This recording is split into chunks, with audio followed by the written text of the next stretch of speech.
আসসালামু আলাইকুম। ছোট মুখে কিছু বড় কথা বলবো। বিষয়টা হচ্ছে সবাই গুরুত্বের সাথে আশা করি শুনবেন। বর্তমান সোশ্যাল মিডিয়া একটা বিষয় ব্যাপক ভাইরাল এবং ব্যাপক তোলপাড়, যে বিষয়টা নিয়ে যে সাদেক এগ্রোর যে একটা ছাগল বিক্রি হয়েছিল 15 লক্ষ টাকা, আর তার কাছে যে অন্য অন্য যে গরুগুলো আছে ব্যাপক দামের।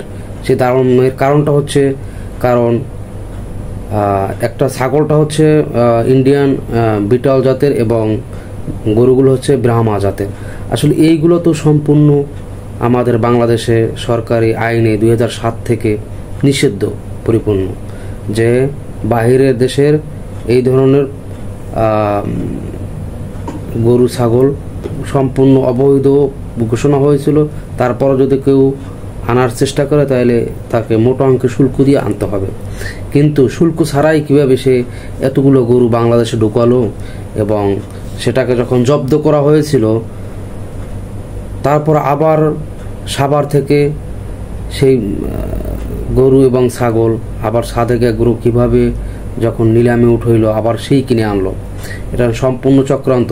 তো এইভাবেই বাংলাদেশে অবৈধভাবে প্রকাশ্যে যে ব্যবসা বাণিজ্য বলেন বা কালোবাজারি বলেন, এটা অবৈধভাবে কর্মকাণ্ড সেটা প্রকাশ্যে কিভাবে করে। আসলে এগুলোর যদি পরিপূর্ণভাবে সুষ্ঠু তদন্ত করে পরিপূর্ণ আর সঠিক যে শাস্তি আছে সেই শাস্তি নির্ধারণ না করা হয়, তাহলে একের পরে এক এভাবেই আমাদের বাংলাদেশে জন্ম হবে এরকম লক্ষ লক্ষ সাদেক এগ্রো।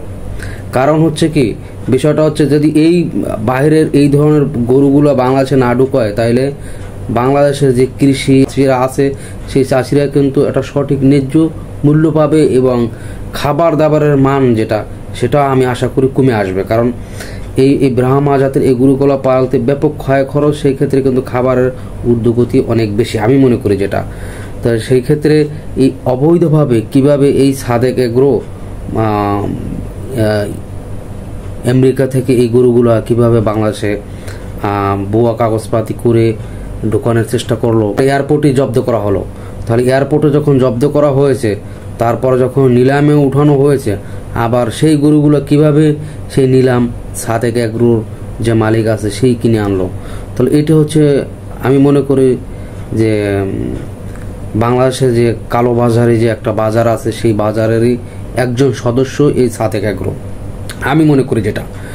তো এই জন্য বাংলাদেশে যারা আসলে সুষ্ঠু সামাজিক এবং যারা আসলে নিম্ন পর্যায়ের যে চাষি যারা আছে, যারা এই অ্যাগ্রো ফার্ম কালচার বিভিন্ন আছে, তারা কিন্তু আসলে সঠিক যে ন্যায্য মূল্য সেটা পাচ্ছে না।